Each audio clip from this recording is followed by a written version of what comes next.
إن الحمد لله نحمده ونستعينه ونستغفره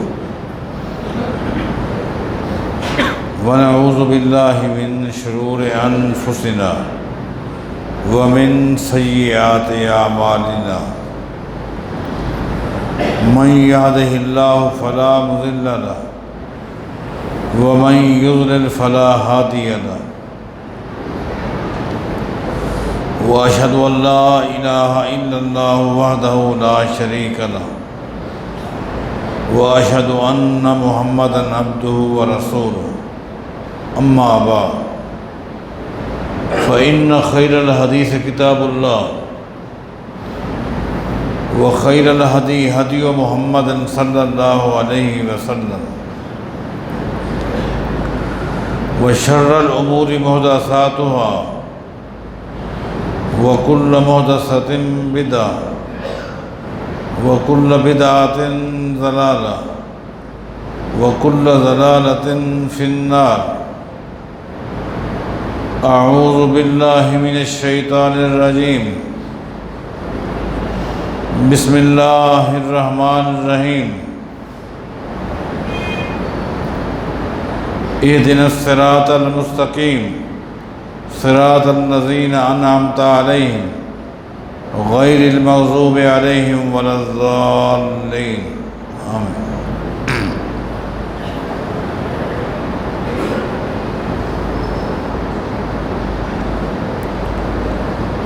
رسول اکرم صلی اللہ علیہ وسلم کی بعثت سے پہلے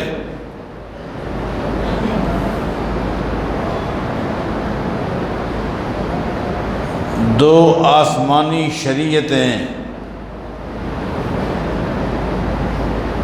بڑے عروج پر تھیں، بڑے زور پر تھیں۔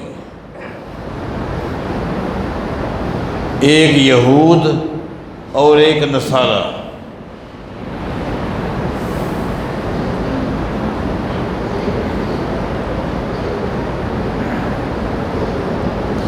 آپ کو معلوم ہے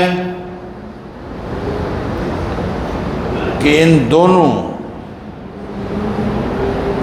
کی بربادی اور تباہی کا سبب کیا چیز بنی؟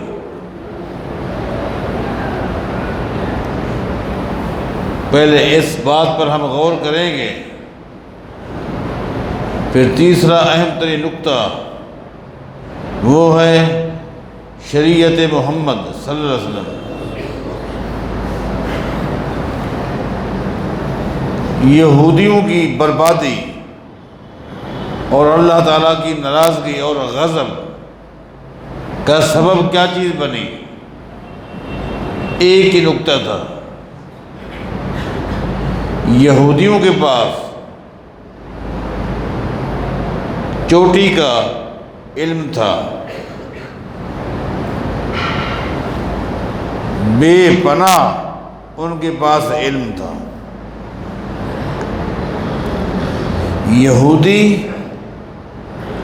علم کے سمندر تھے اور عمل کے میدان میں کورے تھے۔ عمل کا ان کے ہاں کوئی وجود نہیں تھا۔ ان کی تباہی، ان کی بربادی مقدر بن گئی۔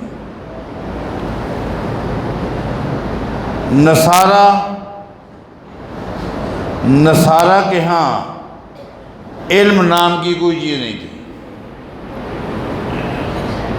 علم کے میدان میں نصرانی چوٹی کے جاہل، علم کا پتہ ہی نہیں تھا، بس پہاڑوں میں غاروں میں چھپ چھپ کر مراقبے کرتے اور عمل تلاش کرتے رہتے تھے۔ دوسرے لفظوں میں کہوں کہ یہودیوں کے پاس علم تھا بغیر عمل کے،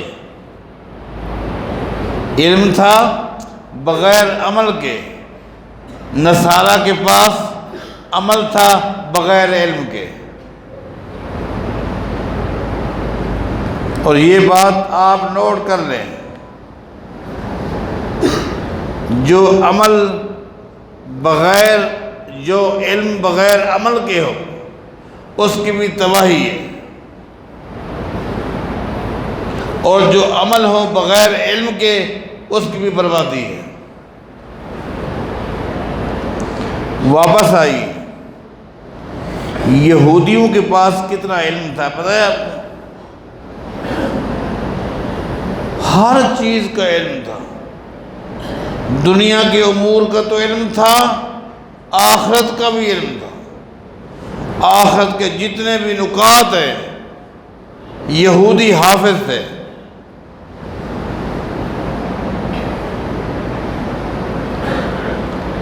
سیدنا سالمہ رضی اللہ عنہ فرماتے ہیں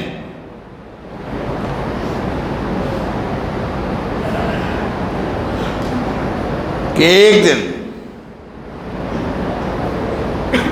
مدینے کے ایک یہودی عالم نے لوگوں کو جمع کیا۔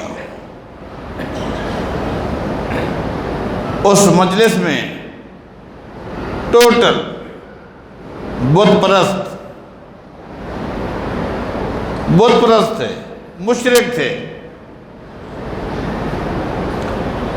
فرماتے ہیں کہ یہ اس وقت کی بات ہے کہ ابھی نبی علیہ السلام کی بعثت کا اعلان نہیں ہوا تھا، آپ کی بعثت سے پہلے کا واقعہ ہے۔ کہتے ہیں کہ اس مجلس میں میں بھی تھا، اور سب سے چھوٹی عمر کا میں تھا، معصوم بچہ تھا۔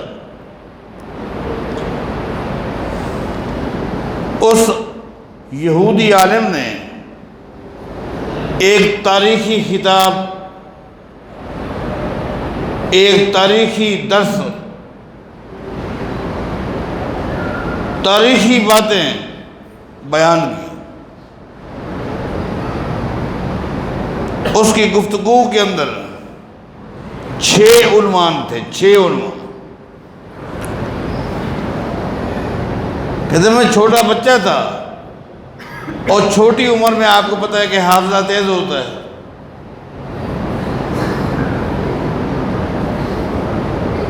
حافظہ تیز ہوتا ہے، اور بچپن میں عقل نام کی چیز کوئی نہیں ہوتی۔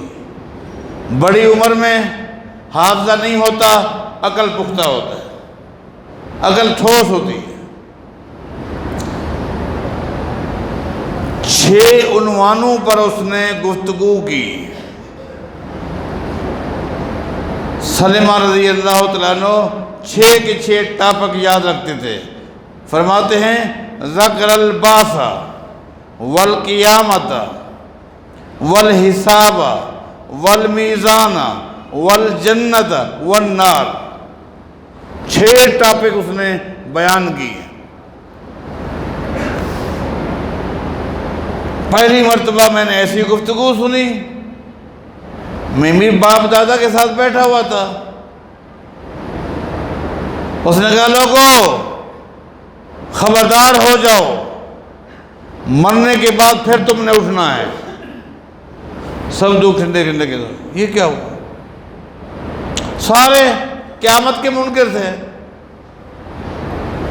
مرنے کے بعد اٹھنے کے سارے منکر تھے۔ سب حیران ہیں یہ عالم آج کیا گفتگو کر رہا ہے۔ امام احمد بن حنبل نے اپنی مسند احمد میں اس یہودی عالم کی اس پوری گفتگو کو بیان کیا ہے۔ ذکر البعث، اس نے سب سے پہلے گفتگو کی، لوگوں مرنے کے بعد ہم سب اٹھیں گے۔ والقیامت، اس کے بعد قیامت قائم ہو جائے گی۔ والحساب، اور زندگی کے ایک ایک لمحے کا اللہ کو حساب دینا ہوگا۔ یہودی عالم کے علم کو آپ کے سامنے رکھ رہا ہوں، کتنا ان کے پاس علم تھا، ہر چیز کے علم تھا۔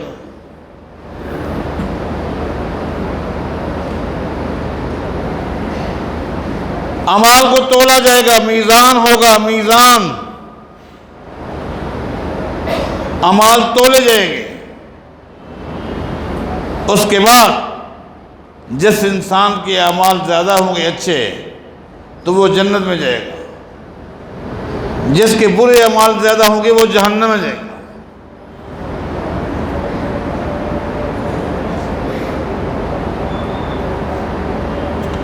لوگ پریشان ہو گئے۔ سالمہ رضی اللہ تعالیٰ عنہ فرماتے ہیں جب اس عالم کی گفتگو ختم ہوئی نا، لوگ اٹھے نہیں، لوگوں نے اس کو گھیر لیا۔ لوگوں نے کہا ایبعث الناس بعد موتہم، کیا لوگ مرنے کے بعد پھر اٹھیں گے؟ الی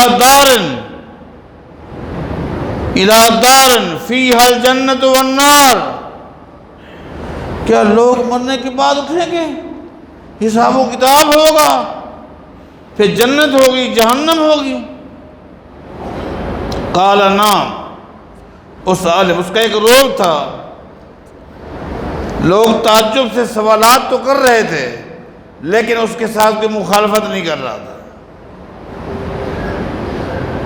اس نے کہا جی ہاں یہ سب کچھ ہوگا، تم بھول میں ہو، تم مغالطے میں ہو، تمہیں کسی نے دھوکہ دیا ہے کہ بس یہی زندگی ہے، نہیں، مرنے کے بعد کا معاملہ ہے۔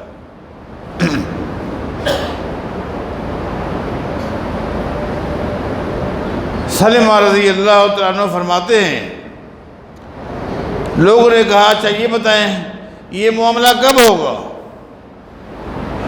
یہ معاملہ کب ہوگا، جو کتنی دیر ہے باقی؟ یہ جو مراحل تو نے بتائے ہیں کہ مرنے کے بعد اٹھیں گے، حساب و کتاب ہوگا،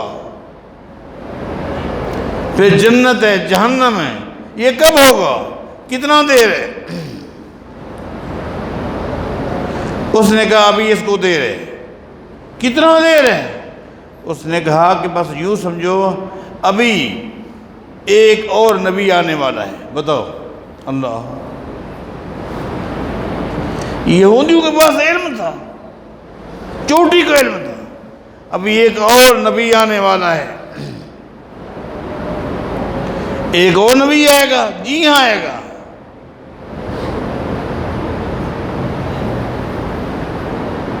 کہاں سے آئے گا؟ من الیمن والمکہ، وہ یمن اور مکہ کے راستے سے آئے گا، یمن اور مکے کے راستے سے یہاں آئے گا، اس کے بعد ہوگا۔ اچھا اس نبی کو آنے میں کتنا دیر ہے؟ اس نبی کو آنے میں کتنا دیر ہے؟ تو سالمہ رضی اللہ تعالیٰ عنہ کہتے ہیں فَنَظَرَ إِلَيَّ، اس عالم نے میری طرف دیکھا، کیونکہ سب سے چھوٹی عمر کا میں بچہ تھا، سب سے چھوٹی عمر میری تھی، اس نے میری طرف دیکھا اور میری طرف دیکھنے کے بعد کہا اگر اللہ تعالیٰ نے اس بچے کو لمبی عمر دی تو اس کی زندگی میں وہ نبی آ جائے گا۔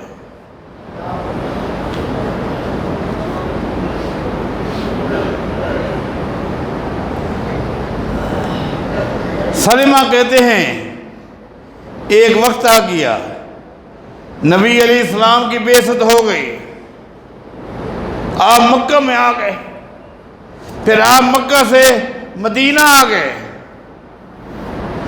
اس یہودی عالم کی تقریر کو ہم نے یاد کیا ہوا تھا، اسی عالم کی تقریر کو سامنے رکھ کر ہمارا پورا خاندان مسلمان ہو گیا۔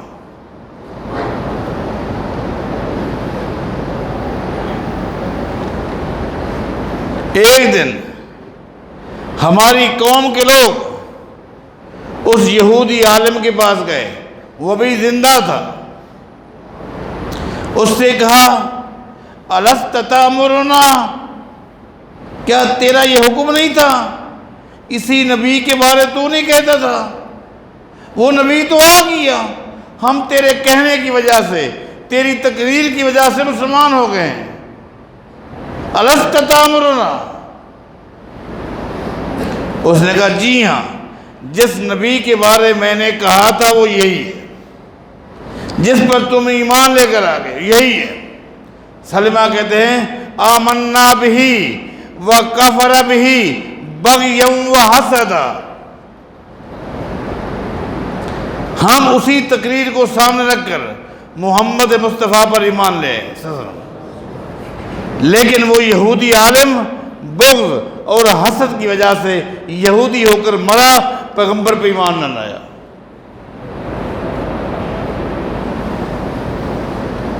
میں نے کہا ان کے پاس علم چوٹی کا تھا۔ آگے چل کے انشاءاللہ اگلے جمعہ میں ہم بہت ساری باتیں بتائیں گے آپ کو کہ آج کیا ہو رہا ہے،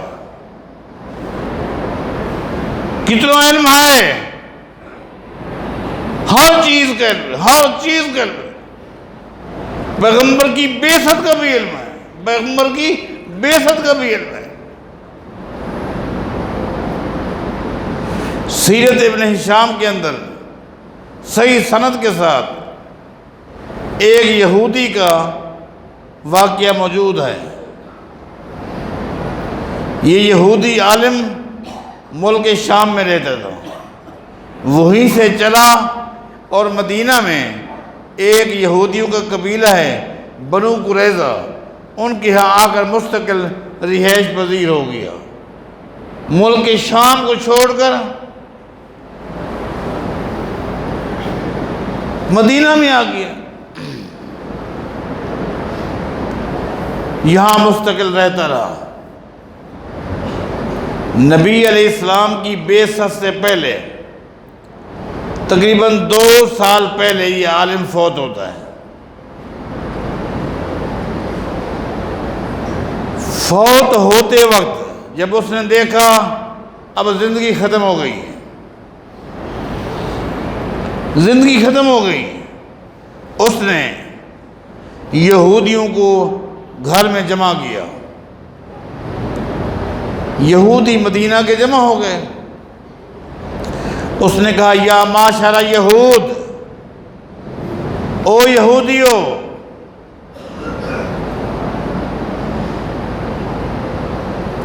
اترون ما اخرجنی من ارض الخمر الشام الى ارض الجوع والبوس۔ یہودیو یہ تو بتاؤ، کبھی تم نے سوچا کہ ملک شام جہاں دنیا کی ساری سہولتیں موجود ہیں، جہاں شراب کے اڈے ہیں، عیاشی کے سارے اڈے ہیں، ساری سہولتیں ہیں، تم نے کبھی سوچا کہ میں ان تمام سہولیات کو چھوڑ کر یہاں یثرب میں کیوں آیا ہوں، مدینہ میں کیوں آیا ہوں؟ یہاں غربت ہی غربت ہے، کھانے کی کچھ نہیں چیز۔ کبھی سوچا یہ تو دنیا میں ایک ایسی پٹی ہے جہاں ایک بیماری جاتی ہے دوسری آ جاتی ہے۔ یہ مدینہ بیماریوں کا مرکز ہے، مرکز ہے۔ میں تو جب سے آیا ہوں آج تک مدینے سے بیماری کو نکلتے ہوئے نہیں دیکھا، جاتی ہے تو ایک دوسری آ جاتی ہے۔ کبھی تم نے سوچا کہ میں یہاں کیوں آیا ہوں؟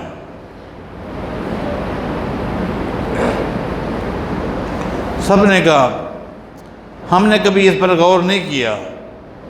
بہرحال حالات ہوتے ہیں، کبھی برادری کے اختلافات بھی جگہ چھوڑنے کے لیے مجبور کر دیتے ہیں، کبھی معاشی مسئلے ہوتے ہیں، کوئی ہوتا ہے۔ ہم نے کبھی نہیں سوچا، اس نے کہا نہیں کچھ بھی نہیں ہے۔ انظرو، میں یہاں مدینہ میں اس لیے آیا ہوں، انظرو الی مخرج النبی صلی اللہ علیہ وسلم، چونکہ میں آسمانی کتابوں کا خوب مطالعہ کر چکا ہوں، میرے علم کا خلاصہ یہ ہے کہ بہت ہی قریب اس سرزمین پہ جہاں غربت ہے، فقر و فاقہ ہے، بیماریاں ہیں، بیماریاں ہیں، یہاں ایک آخری نبی آنے والا ہے۔ یہ یہودیوں کا علم بتا رہا ہو، یہودیوں کا علم بتا رہا ہو کہ ان کے پاس کتنا علم تھا، کتنا علم تھا۔ یہاں اس پٹی پر ایک آخری نبی آنے والا ہے، اس لیے میں نے ملک شام کو چھوڑا اور یہاں آ گیا ہوں تاکہ یہاں آئے تو میری اس سے ملاقات ہو جائے۔ یہودی جانتے تھے، علم تھا ان کے پاس، علم۔ آپ کو پتہ ہے نبی علیہ الصلوۃ والسلام کے ساتھ کبھی بھی نہ مکہ میں نہ کبھی مدینہ میں کبھی کسی عیسائی نے مناظرے نہیں کیے تھے، کبھی کسی نصرانی نے میرے پیغمبر کے ساتھ کسی نقطے پر مناظرے نہیں کیے تھے۔ ہاں مناظرے کیے ہیں، یہودیوں نے کیے ہیں۔ کیوں؟ ان کے پاس علم تھا۔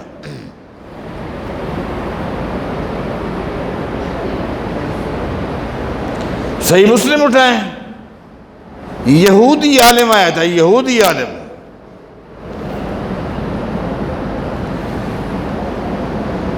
یہودی عالم نے آ کر نبی علیہ السلام کے ساتھ گفتگو کی تھی، جس کا ذکر صحیح مسلم میں موجود ہے۔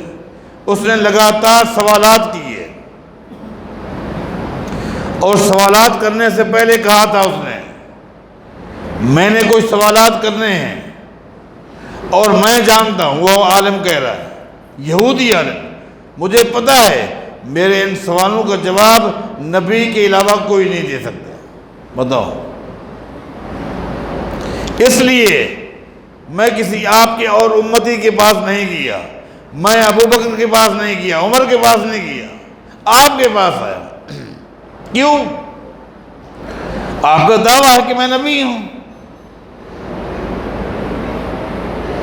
اور میرے سوالوں کا جواب سوائے نبی کے کوئی اور دے نہیں سکتا۔ نبی علیہ السلام نے فرمایا ٹھیک ہے، سوالات کر۔ صحیح مسلم میں وہ سارے سوال اور نبی علیہ السلام کے جوابات موجود ہیں۔ اس یہودی عالم نے سوال کیا، نبی علیہ السلام نے اس کا جواب دیا۔ اس نے دوسرا سوال کیا، نبی علیہ السلام نے جواب دیا۔ اس نے تیسرا سوال کیا، نبی علیہ السلام نے جواب دیا۔ وہ سوالات کرتا رہا، نبی علیہ السلام جواب دیتے رہے۔ آخر میں اس یہودی عالم کو یہ کہنا پڑا، لَقَدْ صَدَقْتَ وَإِنَّكَ لَنَبِيٌّ۔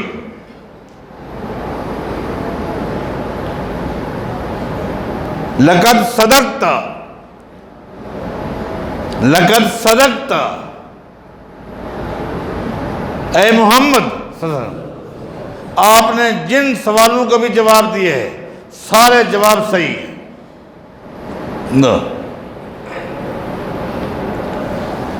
سارے آپ کے جواب صحیح ہیں۔ وَإِنَّكَ لَنَبِيٌّ، اور میں یقین سے کہتا ہوں آپ سچے نبی ہیں۔ پھر بھی اس نے اسلام قبول نہیں کیا۔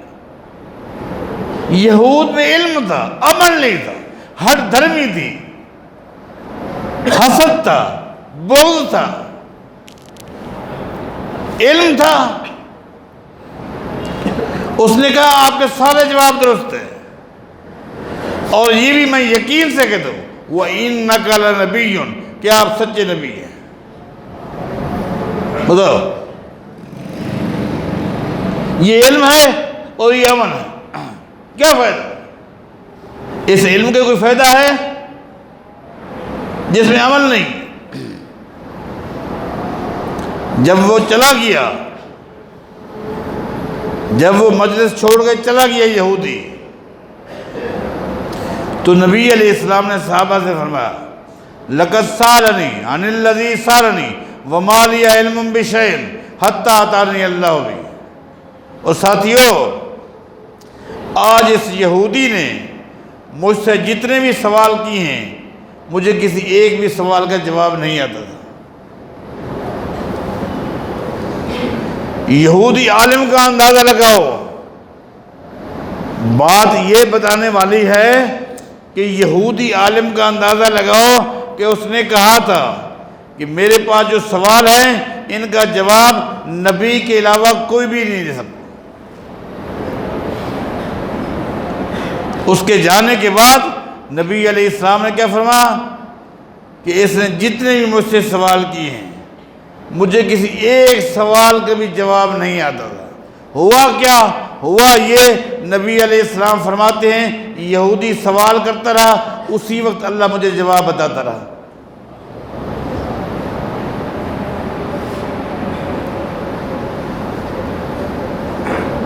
میں آپ سے پوچھتا ہوں، اسی وقت جو اللہ تعالیٰ نے جواب بتائے ہیں اپنے پیغمبر کو، اس کو کیا کہو گے؟ وحی کہو گے کہ نہیں کہو گے؟ یہ وحی تھی کہ نہیں؟ کیا یہ وحی ہے تو پھر قرآن میں ہے کہ نہیں ہے؟ یہ تو نعوذ باللہ جھوٹ بولو پیغمبر پہ، اللہ نے نہیں بتائے تھے، یہ پیغمبر سچا ہے، اللہ نے بتائے تھے، تو پھر یہ وحی ہے، اور قرآن میں نہیں تو پھر مانو قرآن بھی وحی ہے، حدیث بھی وحی ہے، مانو۔ خیر، یہ جملہ معترضہ جملہ تھا۔ میں یہ کہہ رہا تھا کہ یہود کے پاس علم تھا،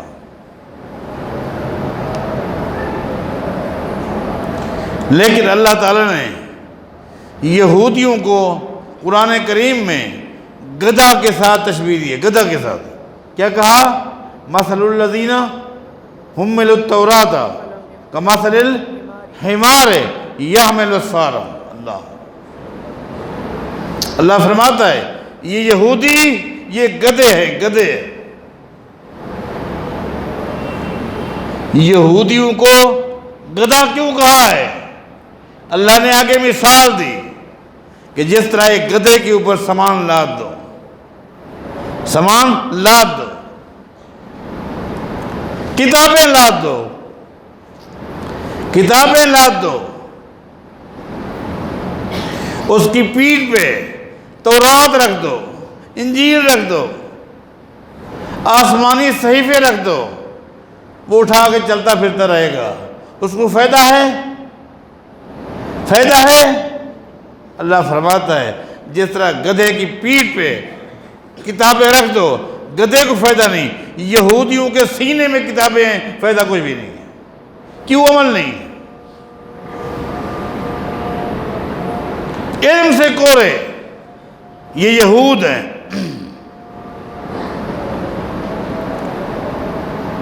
ان کے بعد نصارہ آتے ہیں، نصارہ جن کے پاس علم نام کی کوئی چیز نہیں، بس یہودیوں کا علم کوئی فائدہ نہ دیا، وہ علم بغیر عمل کے تھا، علم بغیر عمل کے تھا۔ نصرانہ عیسائی ان کے پاس عمل ہے بغیر علم کے۔ اس نقطے پر بھی غور کریں، عمل ہے، عمل بغیر دلیل کے، بغیر علم کے مطلب یہ ہے بغیر دلیل کے۔ مراقبت ہے۔ نصارہ نے اللہ کو خوش کرنے کے لیے اپنی طرف سے خود ساختہ اعمال منتخب کی، خود ساختہ۔ شریعت کا کیا حکم ہے وہ آگے چل کے بتائیں گے۔ ان لوگوں نے کیا کیا؟ ان لوگوں نے کہا اصل مقصود تو عمل ہے نا۔ یہودیوں نے کہا اصل مقصود تورات کا علم ہے، وہ ہمارے پاس ہے، ختم، ہماری کامیابی ہے، عملی کوتاہی ہے تو معاف ہو جائے گا۔ لیکن نہیں، نصارہ نے کہا اصل مقصود عمل ہے، عمل کے ذریعے اللہ کو خوش کرنا ہے۔ نصارہ میں کچھ لوگ اٹھے اور وہ غاروں میں چلے گئے اور زندگیاں گزار دی غاروں میں، پہاڑوں کے دامن کے پیچھے چھپ گئے، مراقبے بنا لیے، مراقبے، خود ساختہ اللہ کے ورد شروع کر دیے۔ اللہ کو مانتے تھے، آسمانی کتابوں کو مانتے تھے، سب کچھ مانتے تھے، علم کی طرف توجہ نہیں دی، مراقبے مراقبے، غاروں میں، علیحدگی پسند۔ اور آپ کو پتا ہے عیسائیوں میں سب سے بڑا متقی کون ہوتا ہے؟ عیسائیت میں سب سے بڑا متقی اور پرہیزگار کس کو بولتے ہیں؟ جو شادی نہ کرے، جس کو پادری بولتے ہیں، پادری۔ مرکزی اور اہم ترین متقی پادری وہ ہوتا ہے جو شادی نہ کرے، بس زندگی اللہ کے لیے گزار دے، شادی نہ کرے، بس وہ پوری قوم کا باپ بن کے رہے، باپ بن کے رہے، پادری بن کے رہے۔ یہ سب سے بڑا متقی اور پرہیزگار ہے۔ آپ نے دیکھا، آج بھی آپ جانتے ہیں، قربان جائیں، جب اہم نکتے بیان کرنے تھے سوئی چل پڑی۔ اب اسلام آیا ہے، اللہ نے اپنے آخری پیغمبر محمد الرسول اللہ صلی اللہ علیہ وسلم بعثت فرمائی۔ آپ جو عقیدہ لے کر آئے اس عقیدے میں اعتدال ہے۔ کیا ہے؟ اعتدال ہے۔ نبی علیہ السلام کی شریعت کا پہلا نقطہ یہ ہے کہ علم بھی اپنے نبی سے لو، عمل بھی اپنے نبی سے لو۔ ایسا نہیں ہے کہ علم اپنے پیغمبر سے لو، عمل اپنی برادری سے لو، ایسا نہیں ہے، نہیں نہیں، علم بھی لینا ہے شریعت سے، عمل بھی لینا ہے شریعت سے۔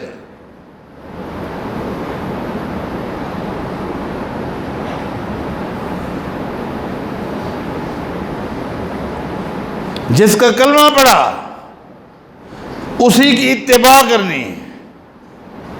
جس پیغمبر نے دو ٹوک لفظوں میں کہہ دیا، ان اتبع الا ما یوحی الی، لوگو اگر تم میری اتباع کر رہے ہو تو سن اللہ کا فرما بردار ہوں۔ میں بھی اللہ تعالیٰ کے فرامین کی اتباع کرتا ہوں، اللہ تعالیٰ کے احکام کی تابع داری کرتا ہوں۔ حکم یہی دیا گیا ہے، میں پابند ہوں اس چیز کا۔ اس امت کی کامیابی اسی بات پہ ہے کہ یہ نہ عمل امت سے لیتے ہیں، نہ علم امت سے لیتے ہیں۔ یہ تو تباہی ان لوگوں کی ہے جن کی طرف چند اشارے کر کے باتیں کی ہے۔ اس امت کی کامیابی یہ ہے، اپنے پیغمبر کی ذات سے عقیدت ہے، اپنی جگہ پر ہے، یہ ہونی چاہیے۔ لیکن اللہ تعالیٰ نے قرآن کریم میں جس نقطے کو بار بار بیان کیا ہے وہ انبیاء کی بعثت ہے، بعثت ہے، ولادت نہیں ہے۔ اہم ترین نقطہ بعثت ہے۔ وَلَقَدْ بَعَثْنَا فِي كُلِّ أُمَّةٍ رَسُولًا، وَلَقَدْ بَعَثْنَا، کہیں لفظ بَعَثْنَا آئے گا، کہیں ارسلنا، مَا أَرْسَلْنَا مِن قَبْلِكَ مِن رَسُولٍ، کہیں ارسلنا کا لفظ آئے گا، رسالت کا ذکر آئے گا، کہیں نبوت کا ذکر آئے گا، کہیں بعثت کا ذکر آئے گا۔ اصل نکات تو یہ ہیں کہ ہم نے انبیاء کو مبعوث کیا۔ مجھے تو پورے 30 پارے میں کسی جگہ پر بھی محمد مصطفیٰ صلی اللہ علیہ وسلم کی ولادت کے حوالے سے کوئی ایک آیت بھی نہیں ملی۔ ہاں بعثت کے حوالے سے رسالت کے حوالے سے آیات موجود ہیں۔ اس کا مطلب یہ ہے اصل مقصود انبیاء کی بعثت ہے کہ لوگوں انبیاء کی بعثت پہ غور کرو کہ وہ کیا پیغام لے کر آئے، کیا عقیدہ لے کر آئے، کیا عمل لے کر آئے، کیا اخلاق لے کر آئے، کیا اطوار لے کر آئے۔ یہ ہے باتیں، غور کرنے والی یہ باتیں ہیں کہ انبیاء کی بعثت کا مقصد کیا ہے۔ انبیاء کو مبعوث کیا۔ وَلَقَدْ بَعَثْنَا فِي كُلِّ أُمَّةٍ رَسُولًا أَنِ اعْبُدُوا اللَّهَ وَاجْتَنِبُوا الطَّاغُوتَ۔ ہم نے ہر قوم میں نبی بھیجا اور پیغام کیا دیا کہ بتا دو اللہ کے علاوہ کوئی معبود نہیں ہے۔ اللہ کے مقابلے میں جس کی بھی لوگ پوجا کرتے ہیں، اللہ کے علاوہ جس کو بھی لوگ مشکل کشا سمجھتے ہیں، حاجت روا سمجھتے ہیں، وہ طاغوت ہے۔ وہ کیا ہے؟ طاغوت ہے۔ اللہ کے مقابلے میں اگر کوئی شخص، کوئی قوم پتھر کے آگے جھکی ہوئی ہے، یہ پتھر شریعت کی اصطلاح میں طاغوت ہے۔ قبر کے آگے جھکی ہوئی ہے، شریعت کی اصطلاح میں یہ طاغوت ہے۔ کسی درخت کے آگے جھکی ہوئی ہے، کسی پہاڑ کے آگے، سمندر کے آگے جھکی ہوئی ہے، یہ طاغوت ہے۔ بس وَاجْتَنِبُوا الطَّاغُوتَ، طاغوت سے اپنے آپ کو بچاؤ۔ کہیں شریعت نے اللہ کے مقابلے میں جس کے آگے ہاتھ پھیلاؤ گے، ماتھا ٹکاؤ گے، مانگو گے، کہیں شریعت نے اس کو وثن کہا ہے۔ وثن کا لفظی معنی ہوتا ہے بت، لفظی معنی بت ہے، لیکن شریعت کی اصطلاح میں ہر وہ چیز جس سے مانگا جائے، جس کے آگے جھکا جائے، جس کو حاجت روا مشکل کشا سمجھا جائے، شریعت کی اصطلاح میں وہ بت ہے۔ وہ کیا ہے؟ بت ہے۔ آپ کو پتہ نہیں کہ نبی علیہ السلام نے اپنی وفات سے پہلے جو دعائیں مانگی ہیں، اپنی وفات سے پہلے، ان دعاؤں میں سے ایک دعا یہ بھی ہے، اللہم لا تجعل قبری وثنا یعبد۔ آپ غور کریں، اس حدیث کے الفاظ پر غور کریں۔ اللہم، اے اللہ، یہ نبی علیہ السلام دعا مانگ رہے ہیں، اللہم، اے اللہ، لا تجعل، نہ بنانا، اے اللہ نہ بنانا، قبری، میری قبر کو، اللہم، اے اللہ، لا تجعل، نہ بنانا، قبری، میری قبر کو، وثنا، بت۔ تم نے کہا بت تو پتھر کا ہوتا ہے۔ نبی علیہ السلام اپنی قبر کے بارے کہہ رہے ہیں، اے اللہ میری قبر کو بت نہیں بنانا، یعبد، کہ لوگ اس کی عبادت کریں، اللہ، کہ لوگ اس کی پوجا کریں۔ نبی علیہ السلام نے یہ بھی عرض کی اللہ کے آگے، لعن اللہ الیہود والنصارى اتخذوا قبور انبیاء مساجد۔ اے اللہ یہود و نصارہ پہ لعنت فرما، جن لوگوں نے اپنے انبیاء اور ایک حدیث کے مطابق نیک لوگوں کی قبروں کو سجدہ گاہ بنا لیا۔ شریعت کی اصطلاح میں اللہ کے علاوہ جس کو بھی مشکل کشا، حاجت روا، بگڑی بنانے والا سمجھو گے، وہ بت ہے، وہ طاغوت ہے۔ انبیاء آئے، انبیاء کی بعثت کا بنیادی اور پہلا نقطہ یہ تھا۔ اس کے علاوہ آگے بھی نکات ہیں جس کو میں آپ کے سامنے رکھوں گا۔ اللہ تعالی ہم سب کو انبیاء کی بعثت کے مقصد کو سمجھنے اور انہیں عملی شکل دینے کی توفیق عطا فرمائے۔